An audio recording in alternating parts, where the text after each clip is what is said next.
Catrell, and welcome to First Love Yourself, where love, life, and Christ combine. I am so grateful to have you on this journey of self discovery and empowerment with me. In today's video, we are going to talk about trust. But before we get started, if you're new here, go ahead and give me a thumbs up and subscribe to the channel so you never miss out on more uplifting and empowering content like this. So get comfortable. Let's get into it. I don't like cutting up today. I don't know what's going on, but here we go. So, earlier today, I'm listening to a sermon, and the pastor's talking about truth or trust. And then yesterday in church, the pastor's talking about trust. I'm like, okay, obviously, and then the third time, because in true Christian fashion, here comes, Jesus, or here comes the Holy Spirit placing trust on my heart. And it's so funny because you'll ask God for a sign and He gonna give you one. You gotta be ready for it. So sometimes I'll be like, oh God, can you guide me in this area? God, can you show me the error of my ways? Can you show me how to be a better person? Can you show me, teach me, let me learn, whatever it is? And I'm really about that God life, when I'm talking all that talk. But then when I gotta walk that walk, ooh, I be like, I do want to know, but can we like I didn't know I was gonna have to take that large of a leap. I didn't know how I was gonna have to cut off that many people. I didn't know if you were gonna remove that many people from my life. I didn't know that I couldn't be with the guy I want to be with. I didn't know that I couldn't work this job that had all them zeros on the end. Like we ask for these things from God thinking that it's gonna look differently than what it is that we prayed for. But God doesn't give us what we want. He gives us what we need in life. And sometimes we could feel like for me, I hit like this little weird disobedient stage where I was just like, I don't understand. I can't be with any of the guys I like. I can't do this. I can't do that. It just seems like a bunch of things that I can't do now. Like, and this is like a horrible reference, but it's kind of like when you find out you're pregnant and you read that book that says the things that you can't do while you're pregnant.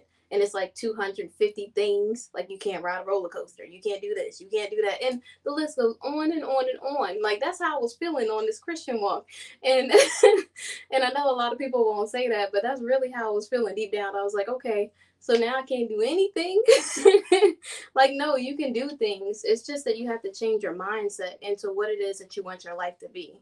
Like, do you want a life full of hectic drama and just feeling discontent in life? Or do you want a life full of peace and contentment? Do you really want to have joy unspeakable in your life? Because being with God, being in a relationship that God wants you to be in is peaceful.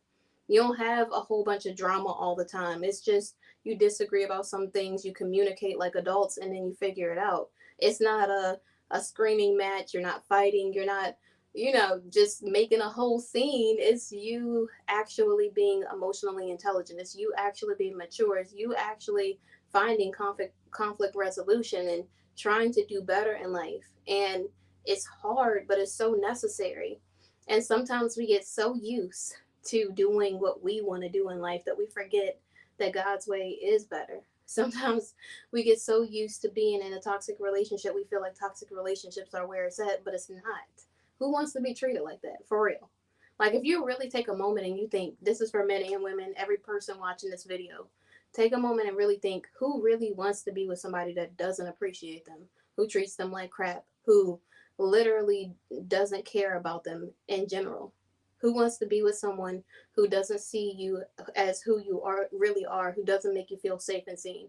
Who really wants to be with someone who makes them feel like crap? Is that really what you want in life? Or do you want to be treated like Christ loved the church? Do you really want to be respected? Do you really want someone to truly care about your well being and to allow you a space to feel safe and seen? Because if that's what you want in your life, it's going to be hard. Everybody else in the world gonna be doing whatever they want, and that's the difficult part. Because your friends will be like, "It don't take all of that." The people that you're used to being around when you're toxic will give you all the wrong advice. They'll tell you all the horrible things to do in life. They'll tell you, "Oh yeah, you could just do this one thing. Oh, you could just go to this one place. Oh, well, if that was me, I would tell him this." And another thing, definitely don't share all your business. If you get into a relationship, if you have a disagreement with a family member, whatever else, work it out with that person. It's kind of like in the Bible when it gives you advice on how to do conflict resolution. You take it to the person first. If they ignore you, then you go to someone who's trusted. the next person. And the person who is trusted is not somebody that's going to go all around all over the place telling both of y'all's business. It's a person who is a wise counsel, who can really help you become a better person, who will really try to seek resolution, not seek distance, not seek like unresolved issues or anything like that, or non resolution for this issue. It's going to be somebody who's really trying to fight for both of you to find a good solution so that you can come together. Because anything involves division is satanic. It's not of God.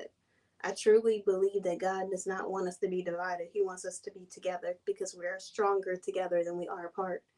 I believe that He wants us to be together in, marriage, not just separate, together. And when we're working on business stuff, we don't have to be in competition. We can work together. It's enough to go around. And sometimes I think when we allow the enemy a foothold, it allows him that area to be able to put in our mind jealousy, to put in our mind resentment, to put in our mind division, to put in our mind comparison, to put in our mind jealousy and any other toxic or negative trait that could possibly penetrate our peace. But it's important for us to remember that negativity and positivity cannot reside in the same place. Those negative thoughts that you have about yourself can't be there where your love is. Love and hate can't reside in the same place. You have to choose one or the other. Either you're going to want to live a hateful life or you're going to live a life full of love. Don't you want love in your life? Don't you want to be appreciated? Don't you want to be treated the right way? Don't you want to really have all of the things that God intends for you to have in life and not just the things that you settle for? Because all your friends settle does not mean you need to settle. And I'm not getting on anybody. I don't, my friends are really about that life. But in general, there are some friend groups, some people, they just choose to settle because no one's spoken life into them. Because they don't have a friend. Like I saw one person's friend this weekend. Oh my gosh, she got one of the most amazing friends that I've seen, kind of like my best friend. And she was really going to bat for her. She really spoke life into her. She really gave her encouragement. She told her all of the things that she was instead of telling her all the mistakes that she was making. And I feel like me healing, me being in a past relationship, me going through all the things that I went through, if I can give anybody, any family members, any friends, any advice at all, please remember this. If you don't like I'm not trying to be this harsh, but I gotta say it because some people didn't watch the past videos. If you don't like a guy that one of your family members is dating, keep speaking life into her. Don't talk about how bad this guy is. Don't put down the man. And for women too, on the other side, like if your son is dating this woman, if the guy is dating this woman, don't just put down how much trash this woman is. Like really speak life into him. Speak to the king in him. Speak to the queen in her. Really let them know that they're really that person. You got to really let them know that they're loved, that they are the head and not the tail, that they're above and not beneath. You got to really let them know that they really like that. You got to really encourage them. And the more that you speak a life into them, the more that they'll understand that they deserve better. They're not going to understand that they deserve better if you're putting them down, just like this person they're with is putting them down. The only way they will realize it is when they truly love themselves, is when they truly appreciate and honor and respect themselves, is when they really truly don't feel foolish for staying too long in a relationship, when they really truly don't feel like an idiot for making bad decisions when everybody in the whole world makes a bad choice at one point or another in their lives. It's important for us to really, really give them grace and understanding that just like they're young, we were young too, or sometimes it's an older person. Doesn't matter what age you are, it matters that you love yourself. It doesn't matter how many mistakes you've made in the past, it matters that you choose to do better today. I'm not going to be the person that sits here talking about all the ways that I could have done everything 100% perfect all the time because I am nowhere near perfect. I will never be perfect, but I'm always going to be willing to try to do better. And while we are, okay, iPhone. And while we are trying to do better, you have to give yourself grace as well. Sometimes we want the other person, like our friend, our family member, other people in our lives, to tell us that we are good enough, to tell us that we're doing okay. but you have to tell yourself that you're doing okay. If you're doing the best that you can, you are doing okay. And when God sends help your way, don't be like, oh no, I don't need no help. Be like, okay, yes, thank you so much. I really appreciate it. Be grateful, be thankful, and take the help. Because God is sending you this help for a reason. He's sending you people in your life for a reason. There is no there's no prize for being the most worn out, exhausted person who just selfishly wants to say that they just did it all alone, that they're self-made. No, I'm God-made. I would not be here sitting here on this video if it was not for God. I would not be sitting right here on this video if it wasn't for my friends and my family members, to be real. Like, there's people in my life and things that God has given me that He's blessed me with that I've taken. I have not just been like, and in the past, a long time ago, I would be like, no, I'm gonna do it all on my own. And then God allowed me to see how foolish that looked. Like, hindsight is 2020. I really was like thinking I could just handle everything on my own. I'm gonna do all of these things, I'm gonna do this, I'm gonna do that. And the whole time God is saying, I'm sending these people into your life that can help you. Stop trying to do it all by yourself. You don't have to. You don't have to do everything by yourself. Delegation is like the best thing I've learned in this adulthood, to be real. Like, yes, it's good to like get it out the mud. Yes, it's good to really put in work, because faith without works is dead. But if God is sending help, take the help. Nobody is going to be looking at you thinking that you're weak just because you have help with you. God sent those people to help you for a reason. There is no shame in having people help you with, and I will say that loosely because I don't want there to be any miscommunication with people saying, "Oh yeah, I'll just take things from everyone," or I'll just always ask for help. Like, no, but when God sends help your way, yes, accept it. Don't just be like, oh no. Like, this happened to me a long time ago. And first off, don't go out to eat if you don't have no money. I had money, but I was not budgeting the way that I should have been budgeting. Let's just put it that way.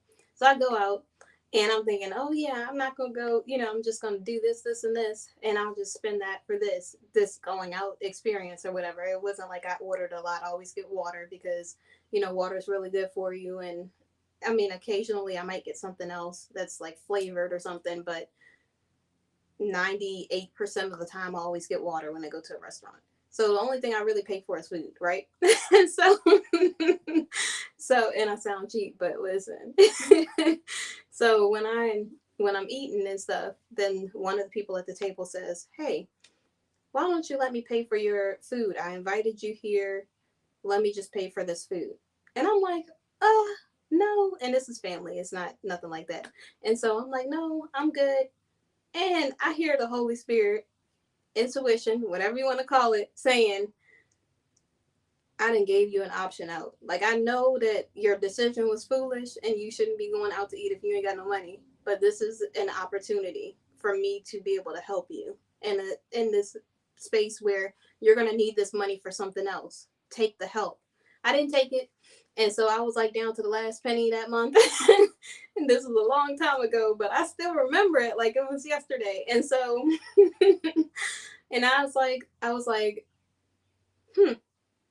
And it really taught me something about myself. It really taught me that you don't have to look like you do everything on your own.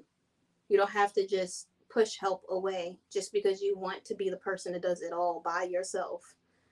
There is nothing wrong with asking for help, not all the time, but when you really need it.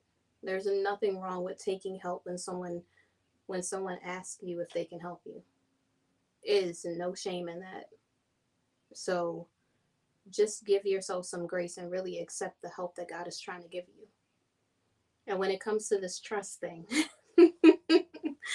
so God put heavy on my heart if I really trusted Him. And it said it in a few different sermons. It was talking about the trust that you get in relationships. At church on Sunday, it talked about the trust you get in relationships. It talked about the trust you get through your spouse, like the person that you marry, and then the trust that God gives you. Like you being able to trust in God always because He's always looking out for your best interests. You trust your spouse because they teach you that you can trust them in some areas because they do pay this bill for years and years and years, or whatever else other area their strength is in. When you're in a relationship, you it's contingent on their actions. Like you trust them, kind of, sort of. But then every human is flawed, so they always do something. But God is flawless, And so the pastor talked about that trust and us being able to trust in God. And the very next sermon talked about, well, do you really trust God? Like, if you really sit there and think about it, do you trust God to come through on the promises that He gave you?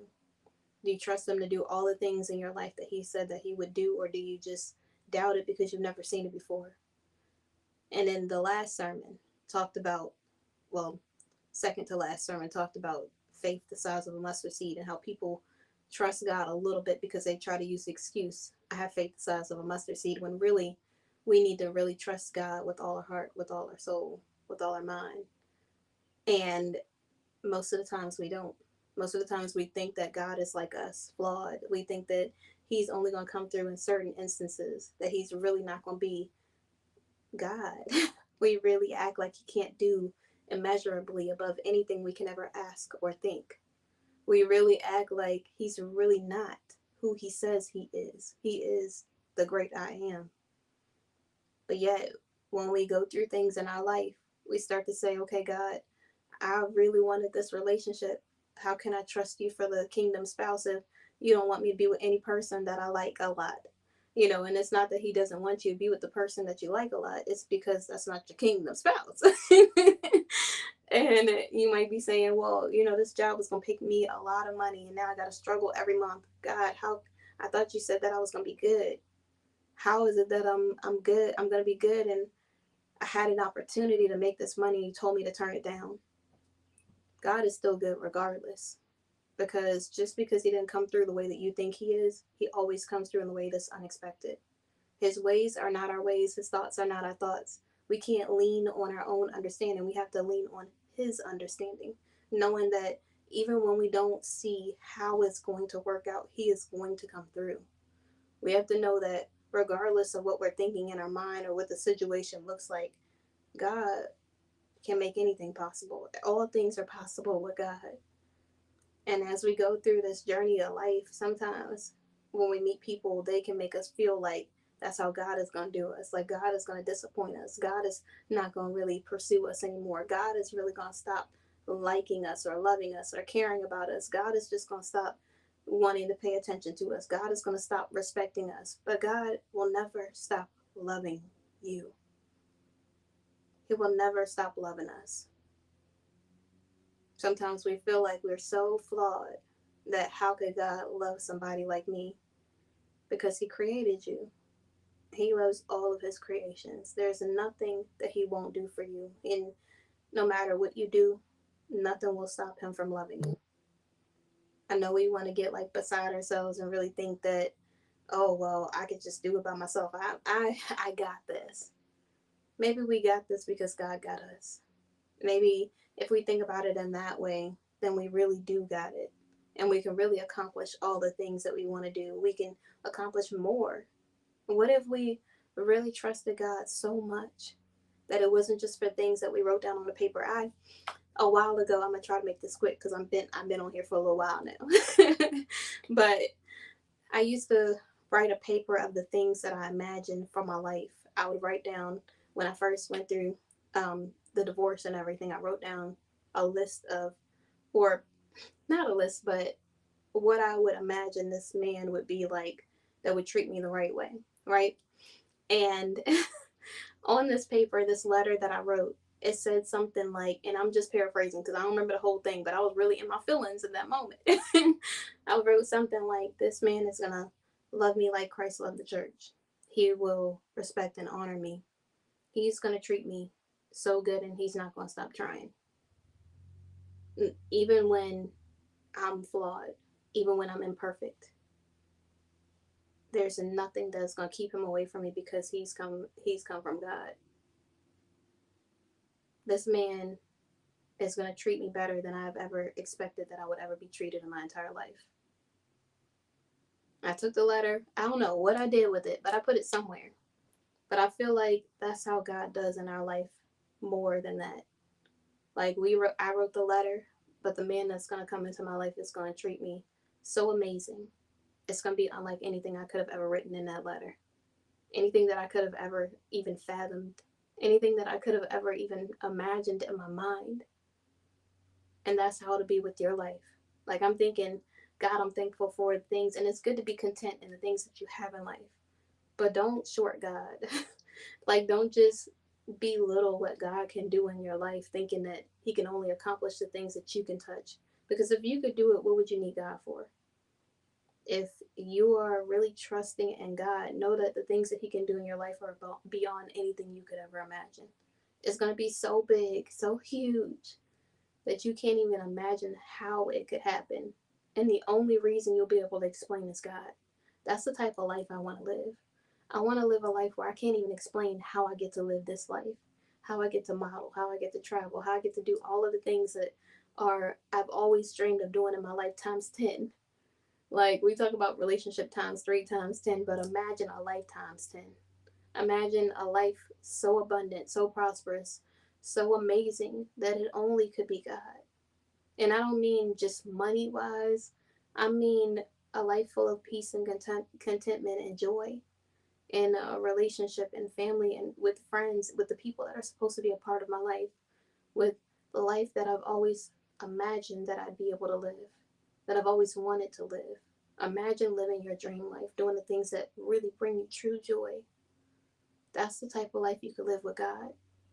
I don't know why we put God in this box and think that we just gonna have to live, work, and do and be with all of these things, like just be stuck in this box of what we can do in our lives, what culture says that we should do, what other people's opinion says that we should do or be in our lives. When we are so much more than that.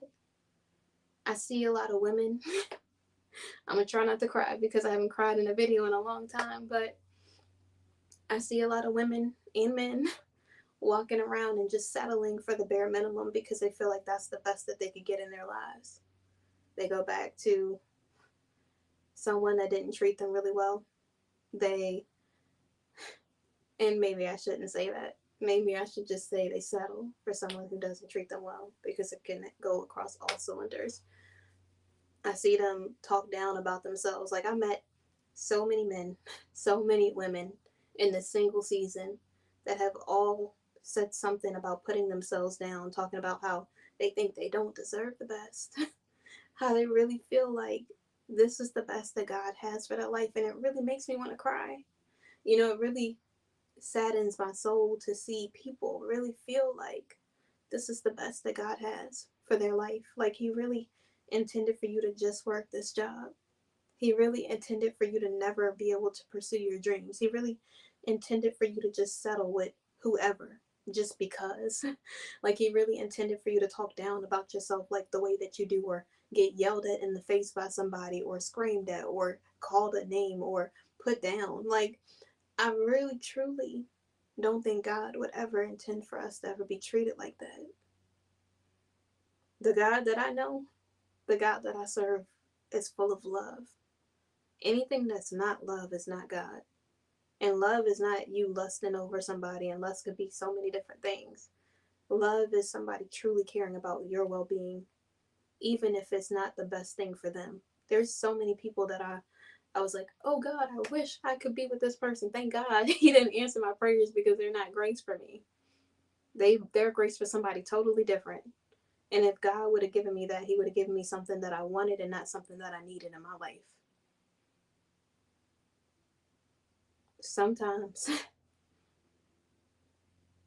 we really choose to settle because it's familiar instead of really just being uncomfortable and letting God just do the things that He needs to do in our lives because we deserve better. And I don't mean deserve like in the God way. I mean deserve like you have been through a lot, but that is not who you are. That's what you went through. You are not what you went through. You might have made foolish decisions, but you are not a fool. You are wise in this world. You are amazing. You are the head and not the tail. You are more precious than rubies. You are more than a conqueror. You are everything that God ever intended for you to be. You are fearfully and wonderfully made. You are everything that God created you to be. the lilies in the field, the sparrows, everything. Everything that God always intended you to be, you can be. Start speaking life into yourself. Don't worry about them exits. Don't worry about the people in your life who speak negativity. Don't worry about the poor mouth people who want to talk about all the money they don't got. Worry about prosperity. Worry about living an abundant life and getting the person of your dreams beyond your dreams. Imagine being respected more than any person in this entire world.